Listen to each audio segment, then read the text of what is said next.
She watched them kiss and felt absolutely no shame about any of it. Mrs. Kang Yeon-soo stood by the window of her son's penthouse, silk robe, full jewelry, glass of plum wine in hand, and smiled the way a woman smiles when she has been completely, spectacularly right about something. She turned to look at you, yes, you, and raised her glass. "Don't look at me like that," she said. "I did what needed to be done." She settled into the armchair like a queen granting an audience. "My son is brilliant, successful, handsome in that ridiculous way that makes people nervous, and completely tragically useless when it comes to his own heart. I watched him work himself into a machine for 34 years, and I decided—" She paused, swirling her wine. "Enough. A mother can only wait so long." She smiled. "She wasn't what he expected. That was the point. He expected someone manageable. He got Freya Moore." A small, satisfied laugh. "And it all started because of a Wi-Fi password. If this is already giving you everything, wait until you hear how it actually happened, because trust me, the journey was messier, funnier, and far more beautiful than that kiss lets on. Subscribe if you're new, drop a comment telling me, would you have let a mother set you up? And let's get into it." Freya Moore did not do flustered. She had stood in front of 7,000 people in a floor-length gown and answered a question about global economic inequality without blinking. She had navigated sponsorship negotiations with men 3 times her age who assumed the crown on her head meant nothing above the neck. She was 28 years old. She was reigning Miss Continental Africa. She was the face of 3 international luxury brands, and she was currently in the Korean Air VIP lounge at Incheon Airport because her connecting flight to Paris had been delayed by 40 minutes, and she intended to spend every one of those minutes in peace. She had her tea. She had her book. She had chosen the chair furthest from the self-serve bar specifically to avoid small talk, which is why it was somewhat inconvenient when the small talk came to her. "Excuse me, do you speak English? Or Korean is fine. Actually, do you understand either? I'm asking because my phone is—" "The Wi-Fi isn't—" Freya looked up. The woman standing in front of her was somewhere in her early 60s, impeccably dressed in a cream boucle jacket and wide-leg trousers, hair set in a perfect silver-streaked wave, pearl earrings, worried eyes, and a phone being held out like evidence at a trial. "It keeps saying the password is wrong," the woman said. "I've typed it 4 times. I have an email to send, and if I don't send it, my business partner is going to make a decision I will regret for the rest of my life." Freya closed her book. "Let me see. The problem was that the lounge had 2 networks with near-identical names, and the woman had been connecting to the wrong one for 4 attempts." Freya fixed it in 12 seconds, handed the phone back, and watched the woman's entire face transform with relief. "Oh, thank God. Oh, you are a lifesaver. Sit, wait, you're already sitting." "I'm going to sit." The woman dropped into the adjacent chair with zero hesitation, phone already flying as she typed. "Give me 1 moment." Freya looked at her book, looked at the woman, picked up her tea. The email was apparently sent within 90 seconds because the woman exhaled like she'd just surfaced from underwater, dropped her phone in her lap, and turned to Freya with full, undivided attention. "Kang Yeon-soo," she said, extending a hand. "I owe you my sanity." "Freya Moore." She shook it. "It was just a Wi-Fi network. At my age, Wi-Fi is everything." Yeon-soo's eyes moved over her with the particular sharpness of a woman who notices everything and files it away immediately. "You're not Korean." "No, but you speak it." It wasn't a question. She'd heard Freya's soft, precise Korean syllables when she'd read the network name aloud. "I do," Freya said simply. Yeon-soo looked delighted. "Where are you going?" "Paris." "What for?" Freya raised an eyebrow, just slightly. Most people caught that and recalibrated. Yeon-soo did not recalibrate. "Business or pleasure?" Yeon-soo pressed. "Business." "What kind?" There was a beat. Then something in Freya shifted. Not softened exactly, but adjusted, because the woman wasn't being intrusive. She was just genuinely, almost childishly curious, and there was something so unguarded about it that it bypassed Freya's usual armor entirely. "I'm a brand ambassador," Freya said. "I have a partnership event with a French luxury house." Yeon-soo's eyes dropped briefly to the understated gold on Freya's wrist, the perfectly tied scarf, the quiet confidence of someone who understood fashion not as decoration, but as language. "Which house?" Freya told her. Yeon-soo made a sound of genuine appreciation. "My daughter-in-law, my future daughter-in-law, God willing, would love that." Then she caught herself. "I'm being too much. My son tells me I'm too much." "You're fine," Freya said, and meant it. That was how it started. 40 minutes became 2 hours because the flight delay extended, then extended again, and somewhere between Yeon-soo's third question and Freya's first real laugh of the conversation, neither of them was watching the departure board anymore. Yeon-soo talked about Seoul, about her family's company, about a TV drama she was watching that had made her weep 3 episodes in a row.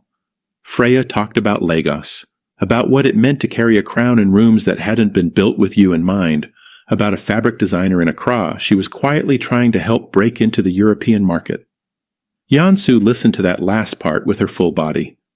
"You're doing that yourself? Not through the brand?" "Through me," Freya said. "The brand gets my face. What I do with my platform is mine." Yeon-soo stared at her for a long moment. Then she sat back and said very quietly, "Where have you been?" Freya laughed. A real one, surprised out of her. "Sorry?" "I've been looking for someone like you for years." Yeon-soo said it plainly, like a statement of fact. "Not for me, for my son."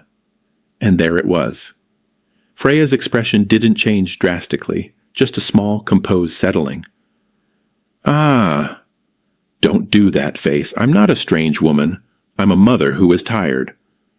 Yeon-soo leaned forward. "He's a good man. He works too much. He talks too little. And the last woman he dated told me he had the emotional range of a very expensive appliance." She paused. She wasn't wrong. "And you think I should fix that?" Freya said, amused despite herself. "I think dinner," Yeon-soo said. "One dinner. With me there. I'll be the buffer. If you hate him after the soup course, I will personally arrange your car and never mention it again. And if I find him tolerable?" Yeon-soo smiled like a woman who already knew the ending. "Then we see." Freya looked at her for a moment. She had a full schedule in Seoul before Paris. She had a brand meeting, a fitting, a call with her manager.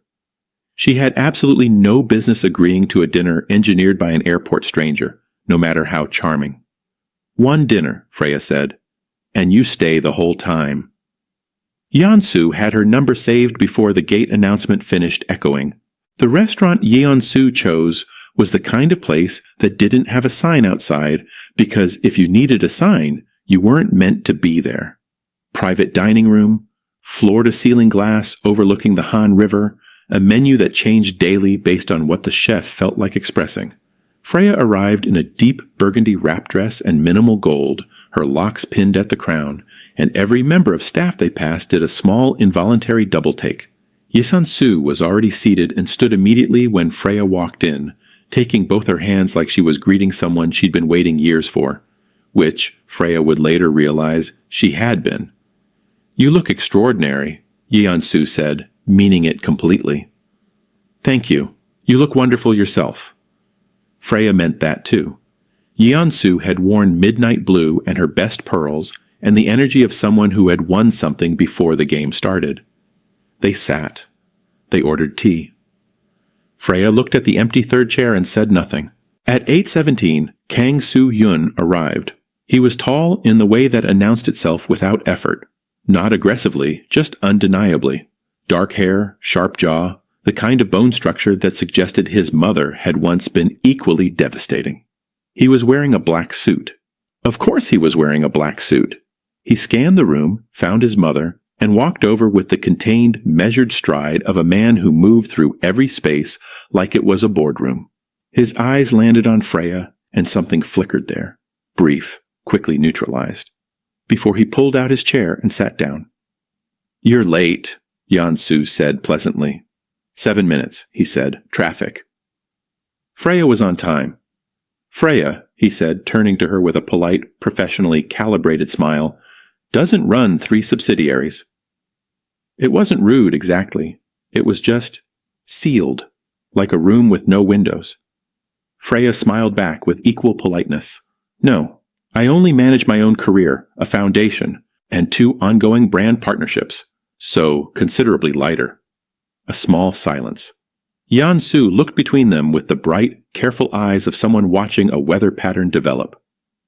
Shall we order? She said. The first 20 minutes were fine. Yeon-soo carried conversation the way she did everything, with warmth and total shamelessness, bouncing between topics, drawing both of them in, laughing at her own stories. Freya was good company. Soo-hyun was technically present. Then Yeon-soo excused herself to take a call Freya would later suspect was completely fabricated, and left them alone.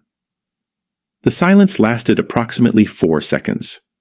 My mother said you're a brand ambassador, Soo-hyun said. Among other things, Freya said. For fashion houses. Primarily, yes. He nodded slowly in the way of someone arranging their thoughts into something diplomatic. He was not entirely successful. Is that satisfying work? Long term? Freya looked at him. You're asking if I find modeling for a living fulfilling. I'm asking about career longevity. You're asking, she said very calmly, whether I have ambitions beyond my appearance. His jaw tightened slightly. I didn't say that. You implied it carefully. I was making conversation. You were making a judgment, she said, carefully worded, but still. She picked up her water glass.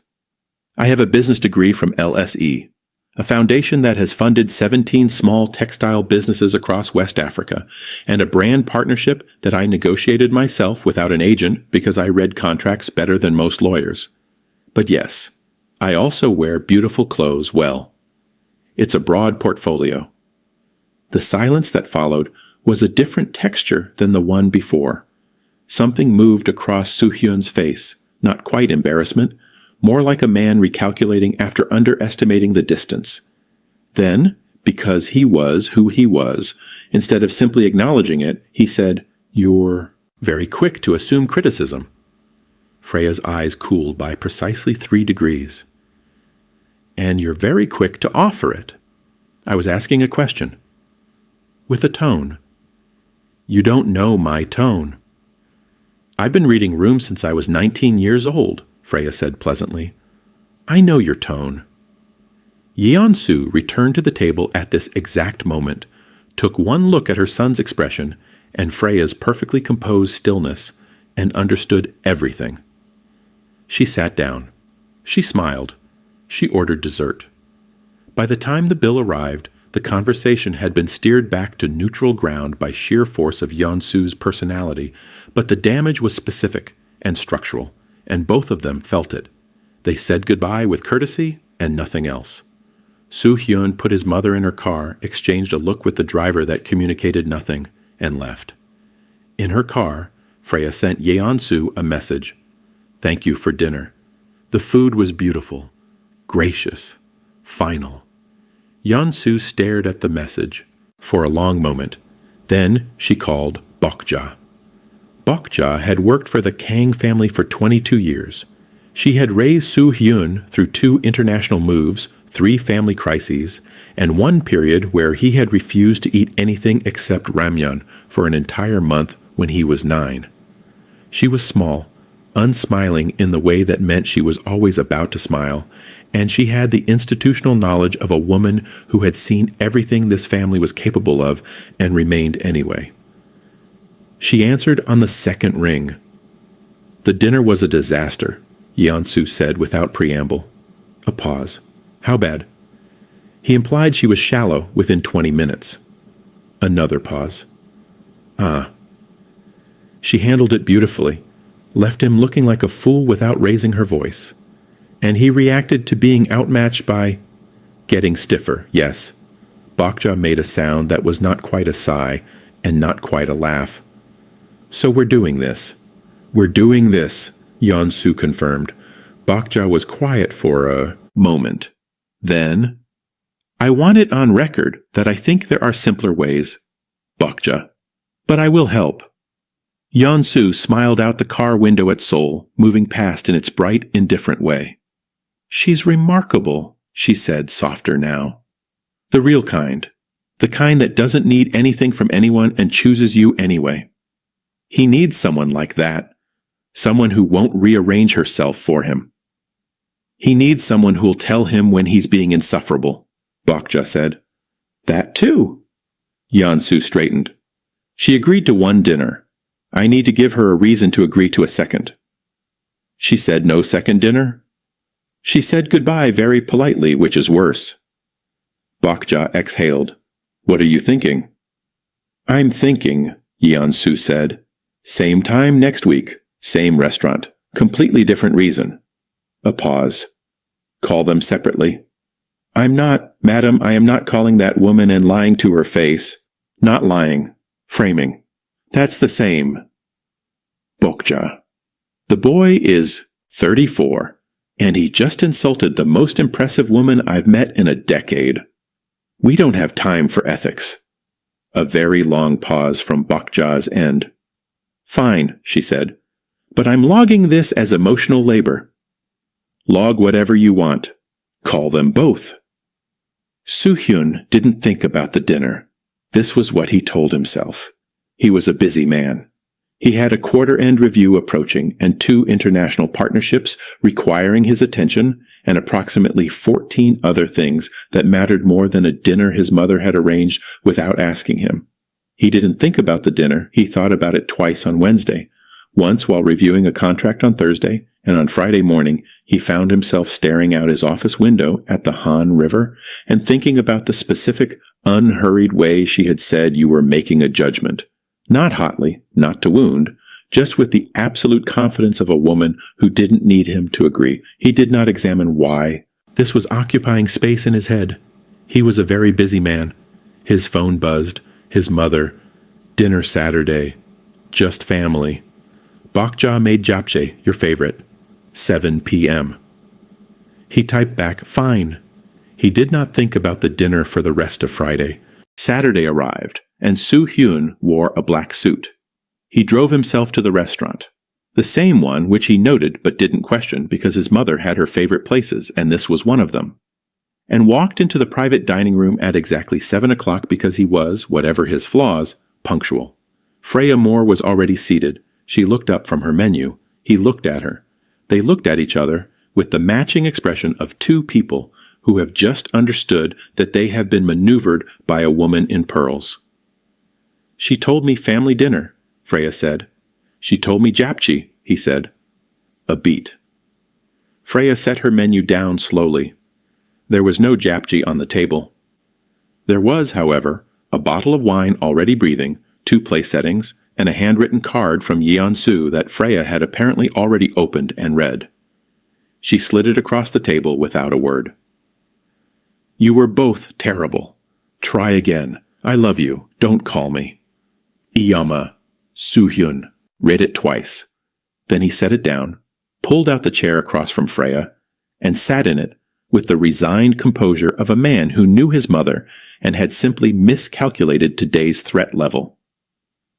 You don't have to stay, he said. I know, she said. Neither of them left. The waiter appeared, took one careful look at the atmosphere between them, and poured the wine with the speed of a professional who understood when to be invisible. The first 10 minutes were quiet in a way that wasn't quite uncomfortable.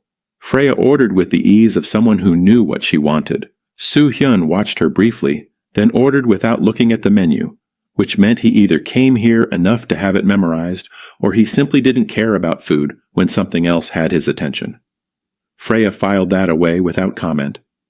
It was Soo-hyun who spoke first, which surprised her. The LSE, he said. What did you read? She looked at him carefully. His face was open, not warm exactly, but genuinely directed at her. Not a polite question, an actual one. Economics, she said, with a focus on development finance. He nodded once. And the foundation, The textile businesses.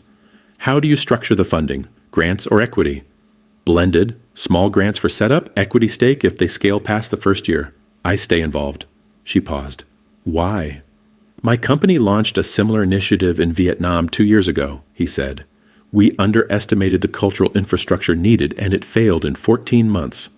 I'm curious what you do differently. Freya regarded him for a moment. This was not the man from last week. Or maybe it was exactly the same man, just currently pointed in a direction that suited him. At a problem, at a question, at something real. Community liaison, she said. I don't go into a market without someone from that market leading the conversations. It takes longer to set up, but nothing collapses because of a wrong assumption. He was quiet for a moment. We didn't do that. No, she agreed, without softening it. Something shifted in the room. Not dramatically, just a small degree of rotation, like furniture rearranged by a few inches. Enough to change the feel of the space. By the time the main course arrived, they were mid-conversation about regulatory gaps in cross-border creative industry funding, which was not where either of them had expected the evening to go, and somewhere in the middle of her making a point about the IMF's blind spots, he laughed. Sudden, brief, genuine, and she found herself smiling back before she made the conscious decision to. She caught herself. Put the smile away. Took a sip of wine. He noticed. She could tell by the slight adjustment in his expression. Not offended, more like a man noting a door that had just closed and wondering what was behind it. They parted at the entrance with more courtesy than last time and less distance than the time before. He flagged her, car before she could, and she accepted that without making it significant. Your mother is outrageous, Freya said as her car pulled up. Yes, he agreed. This won't keep working, she said. No, he said, except he wasn't entirely sure that was true. She got in the car. He stood on the pavement a moment longer than necessary, then turned and walked to his own. Yeon-soo received a text from Bokja at 10:43 that night. They stayed 3 hours. He flagged her car. She didn't object. Yeon-soo put her phone down and picked up her plum wine. She allowed herself exactly 1 moment of private satisfaction. Then she called Bokja. Phase 2, she said. I was afraid of that, said Bokja. The call came to Freya's manager on a Monday. The Kang Group's events director reaching out about a cultural ambassador role for their upcoming annual gala. International profile, creative input, generous fee. The manager called Freya, who was in the middle of a fitting, and said yes because the terms were good and it was Seoul and she was already here. She found out it was Soo-hyun's company on Wednesday when she walked into the briefing room and he was sitting at the head of the table. He looked up. She looked at him. The cultural ambassador role, she said slowly. Apparently, he said. Behind him, through the glass wall, Freya caught a glimpse of Bokja passing in the corridor. Bokja, who had absolutely no reason to be in this building, walking with the focused eyes of someone who was not going to look left under any circumstances. Freya pressed her lips together, filed it, sat down. If he wanted to keep pretending his mother wasn't conducting them both like a small determined orchestra, she would let him. She had a contract and a gala to deliver, and Kang Soo-hyun was, above everything else, irritatingly competent at his actual job, which made the working part straightforward. What wasn't straightforward was how much she noticed him across a conference table, the focused stillness of him when someone was presenting, the precise, unadorned way he gave feedback, no softening, no performance, just the exact thing that needed to be said. She recognized it as a form of respect, the way he did it. He didn't dress up hard truths for rooms he thought couldn't handle them. She found that interesting. She did not tell anyone she found that interesting. 3 days into the consultancy, Yeon-soo appeared at the office. Freya was reviewing mood boards with the events team when Yeon-soo walked in with Bokja, 2 containers of homemade food, and the energy of a woman making a casual visit to a place she had orchestrated entirely. I was nearby, Yeon-soo said. You were not, Freya said. Yeon-soo beamed. I brought John. Sit, eat. Then I need your opinion on something." She produced her phone and showed Freya a photo. Soo-hyun at last year's gala, black suit, dark tie, the expression of a man attending his own professional funeral. "Every year," Yeon-soo said. "The same suit, the same tie. The man has the body of someone who should be wearing color, and he dresses like a tax auditor." She looked at Freya meaningfully. "The gala is 3 weeks away." Freya looked at the photo, looked at Yeon-soo, looked at Bokja, who was setting out food containers with the careful neutrality of someone who had legally separated herself from this conversation. "You want me to take him shopping," Freya said. "I want you to save him from himself," Yeon-soo said. "It's gala-related, entirely professional." She brought it up to Soo-hyun the next morning in the way she brought up everything, directly, without ceremony. "Your mother wants me to update your gala look," she said. "She ambushed me with John and a photo from last year." He looked up from his laptop. "She did what?" "The black suit apparently has had its last outing." His expression moved through several things. "My suit is appropriate." "Your suit is a controlled environment," Freya said. "It's a gala, not a merger." "I don't see why." "I'm going Saturday," she said. "You can come, or she'll send Bokja with screenshots. Your choice." He chose to come, which told her more than he intended. The shopping center Freya chose was a high-end multi-brand concept store in Cheongdam-dong, where the staff knew her by name and moved with the quiet efficiency of people who understood that her time had a value. Bokja came too, Yeon-soo's condition, and sat in the waiting area outside the fitting corridor with a cup of tea and the look of someone counting down to retirement. Freya pulled the first option. Ivory. Structured. Not a dramatic departure, but warm. Soo-hyun came out of the fitting room, looked in the mirror, and said nothing for a moment. "It's not black." "Correct," Freya said. "It's very present." "You're a very present person. It suits you." She tilted her head. "But no. Too safe. Try the next one." The next one was a deep forest green suit, with a subtle texture that caught light when he moved. He stood in front of the mirror with the expression of a man being asked to do something mildly dangerous. "This is," he started. "Don't," she said. "Look at it properly. Not at the color. At the fit." He looked. And the thing was, it was perfect. Not flashy, not a costume. Just him, except as if someone had turned the contrast up slightly. "The color is aggressive," he said. "The color is confident," she said. "There's a difference." She walked around him once, studying the shoulder line.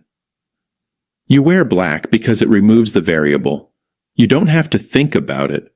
Nobody has a reaction to it." He glanced at her in the mirror. "And that's a problem." "It's armor," she said simply, "which is fine. But you're going to your own company's gala. You're allowed to be seen." Something about that landed in a way she hadn't intended. She could tell by the small stillness that moved through him. She stepped back and went to pull option 3 before the moment became something she had to name. Option 3 was burgundy. She held it up and turned to him, and they both registered at the same moment that it was nearly the exact shade she had worn to the first dinner. She put it back on the rail without comment. He watched her do it. Bokja, from her chair outside, appeared to be studying the ceiling. He bought the green suit. He also, when Freya wasn't looking, asked the sales assistant to set aside a third piece she had picked up and put down. A jacket in deep cobalt she'd said was too bold for the gala, but had held against him for a half-second longer than necessary. On the way out, he fell into step beside her naturally, without either of them deciding to. "Thank you," he said, "for this." "Your mother coerced me," Freya said. "I know." A pause. "You didn't have to do it well." She glanced at him sideways. He was looking ahead, but there was something at the edge of his mouth that was close to a smile. She looked away, said nothing. But she didn't put any extra distance between them for the rest of the walk to the car. The health scare happened on a Tuesday. Freya was between meetings when Bokja called, not Yeon-soo, which was the first thing that made it feel real. Bokja's voice was measured but tight, the way voices get when they're trying not to alarm, but the alarm is already there. Madam had felt faint that morning. She'd refused the hospital. She was asking for Freya, which Bokja delivered with the faint bewilderment of someone who also found this slightly unusual but was reporting the facts. Freya was in a car within 12 minutes. She told herself on the way over that she was going because Yeon-soo was a person she cared about, which was true, and also remarkable, given that she had known the woman for less than 2 months. That was the thing about Yeon-soo. She didn't build affection slowly. She simply arrived in your life at full volume and you adjusted. The Kang family home was a modernist structure, set behind high hedges in Hanam-dong, all clean stone and glass, the kind of house that was warm despite itself. Bokja let her in and led her to the main sitting room where Yeon-soo was arranged on a daybed in a cashmere robe, looking, and Freya noticed this immediately, completely fine. Bright eyes, perfect posture, a cup of tea already in hand. "You came," Yeon-soo said, like sunrise. Freya looked at her for a long moment. Then she looked at Bokja. Bokja looked at a fixed point on the far wall and said absolutely nothing. "You're not ill," Freya said. Yeon-soo had the grace to look briefly caught. "I was faint this morning." "You look like you've been awake and plotting since 6 a.m. "Those aren't mutually exclusive." Freya pressed her lips together. She should leave. She was a busy woman with a full schedule, and she had just crossed the city for a fabricated emergency engineered by a woman who was currently sipping tea with the contentment of someone whose plan was working. She should absolutely leave. She sat down instead. "I'll make something to eat," Bokja said, and disappeared before either of them could respond, which was its own form of admission. They talked for an hour, properly, the way they had in the airport, without performance or agenda. Yeon-soo asked about Freya's family, about her mother specifically, with the genuine interest of a woman who understood that you couldn't fully know a person without knowing who made them. Freya found herself talking about her mother's sitting room in Lagos, the way every important conversation in her childhood had happened in that room, how the women in her family communicated love through proximity and food, and the particular stubborn refusal to let you leave hungry. Yeon-soo listened with her whole face. "She sounds extraordinary." "She is," Freya said. "She's also completely exhausting." Yeon-soo laughed, sudden and bright. "The best women always are." The front door opened at 6:30. Soo-hyun came in still in his work clothes, jacket over his arm, phone in hand, mid-message to someone. He stopped in the doorway of the sitting room. Freya was cross-legged on the floor near the low table where Bokja had laid out food, laughing at something his mother had said, her locks falling loose around her shoulders because she'd unpinned them at some point in the evening. The whole scene had a texture to it, warm and unguarded, and domestic in a way that made something in his chest do something he chose not to examine. "You're here," he said.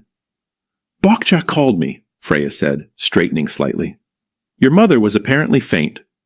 He looked at his mother. His mother looked back at him with the innocent composure of a woman who had planned every detail of this moment, including the lighting. "Bokja," he said, "from the kitchen. The soup is ready." He stood there a moment longer. Then he hung his jacket on the chair, put his phone in his pocket, and sat down on the floor on the other side of the table, because the couch felt like the wrong choice, and he didn't fully understand why. They ate Bokja's soup. Yeon-soo talked, then grew theatrical about being tired and excused herself to bed at 7:45 with the timing of a woman exiting her own stage play. Bokja cleared the bowls and became very busy in the kitchen. And then it was just the two of them on the floor of the Kang family sitting room with the low light and the quiet and the city moving softly outside the glass. "She's not ill," Soo-hyun said. "No," Freya agreed. "I'm sorry she keeps doing this." "I'm not," Freya said. And then, as if surprised by her own honesty, she looked at the table. "I mean, it's become a pattern I'm aware of. But you still came. She looked up at him. I still came. He held her gaze for a moment, long enough to be deliberate, not long enough to be dramatic. Why? She considered him. The honest answer and the careful answer were the same answer tonight, which was unusual, so she gave it. Because she matters to me, which I didn't expect. A pause. And because you're less insufferable than I originally assessed. High praise, he said quietly. Don't push it, she said. He almost smiled. She watched it happen. That specific near smile she'd started cataloging without meaning to, the one that lived at the corner of his mouth and lasted exactly 2 seconds before he recalled himself. The gala is next week, he said. I know. After that, your consultancy contract ends. She looked at him. Something in the air changed pressure. Yes. He was quiet for a moment, and she recognized the particular quality of his silence, the one that meant he was deciding something. There's a restaurant I like. Small place, no dress code. They make doenjang jjigae the way my grandmother used to. I've never taken anyone there because it isn't the kind of place you take people. He paused. I'd like to take you. Freya was still. Not arranged by my mother, he said. Not work. Just... He stopped. Started again. I'd like to take you. She looked at him for a long moment. All the careful distance she'd been maintaining, the professional framing, the amused detachment, the very sensible wall she'd constructed after that first dinner, was still there. She could feel it. She just couldn't quite remember, in this specific light, why she'd built it. Okay, she said. The restaurant was everything he'd said and nothing she'd expected. 10 tables. Handwritten menu. The owner knew him by name and showed no reaction to Freya whatsoever, which she appreciated more than she could say. They sat in the corner by the window where the street outside moved quietly past, and nobody looked at them. And it was the first time in longer than she could remember that Freya Moore felt like a person rather than a presence. He ordered for both of them without asking, then caught himself. Sorry, I should have. It's fine, she said. I trust your taste. Here, at least. Only here. You bought a green suit. I'm cautiously optimistic. He laughed, a full one this time, not the brief surprised version, and it did something irreversible to the atmosphere. They talked differently here, without the gala framework, without the office glass walls, without his mother's bright eyes tracking everything. He asked about the pageant circuit, not in the way people usually asked, with the barely concealed condescension of someone expecting a shallow answer, but with real curiosity about what it took, what it cost, what she was doing with it that she'd chosen rather than inherited. She told him about the first time she'd walked into a competition room and understood that the point wasn't to win. It was to be so completely, specifically herself, that they had no choice but to notice. I decided I wasn't going to perform being impressive, she said. I was just going to be it. He looked at her across the small table. That's exactly what you do, he said quietly. I noticed it the first night, before I decided to be an idiot about it. Freya went still. I misjudged you, he said, quickly and badly. I want you to know I'm aware of that. She held his gaze. This was the thing about him she'd been slowly, reluctantly discovering, that underneath the sealed surface and the controlled bluntness was a man who paid attention. He had simply, until recently, been paying it in the wrong direction. You were an idiot, she said. Yes. And then you bought a green suit. I did. And you brought me here. I did. She looked at him for a moment longer. Then she reached across the table and turned his hand palm up, which surprised him enough that he went completely still, and she looked at the lines of it like she was reading something, which she wasn't, and then she put her hand over his, which she hadn't decided to do until it was already done. He turned his hand slowly until his fingers were between hers. Neither of them said anything.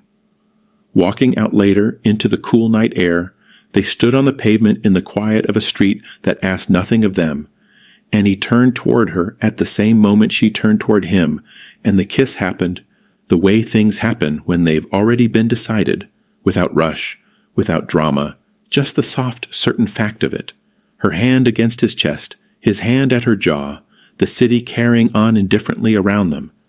When they broke apart, he didn't move back. She didn't either. "Still cautiously optimistic?" he said quietly. "Getting there," she said. But she was smiling when she said it. The gala was everything it was supposed to be. 300 guests, the Kang Group's annual showcase of everything the company had built and intended to build, the kind of evening where the champagne was cold and the conversations were calculated, and everyone was performing a version of themselves with the volume turned up. Freya had helped design the cultural programming, the textile displays, the artist showcase, the way the room had been arranged to feel like an arrival rather than a transaction. And standing at the edge of it, watching it work, was its own quiet satisfaction. Soo-hyun found her at 9 o'clock. He was wearing the green suit. She looked at him and said nothing. Just let the corner of her mouth do the talking. "Don't," he said. "I didn't say anything." "You were thinking loudly." "I was thinking you look good," she said simply. "You're allowed to just receive that." He stood beside her and looked out at the room. "You did well," he said. "The room feels different, alive." That was the point. They stood like that for a moment, shoulders nearly touching, watching the evening move, easy in a way that had crept up on both of them while they were busy pretending it wasn't. Across the room, Yeon-soo was in gold, holding court with a group of board members' wives who had no idea they were in the presence of someone who had personally engineered the cultural programming lead standing next to the host. Bokja was nearby with a tray, having been recruited for the evening against her better judgment, watching Freya and Soo-hyun with the expression of someone who could see the finish line and was cautiously unwilling to celebrate until they crossed it. Then it unraveled.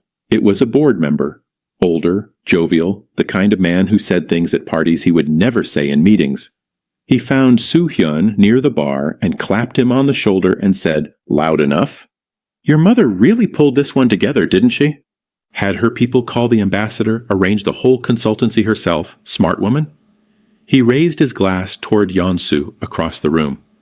"Old-fashioned matchmaking dressed up as business. You have to admire the creativity." He laughed. Moved on. Soo-hyun stood completely still. Freya, who was 2 steps to his left and had heard every word, did not move either. The consultancy.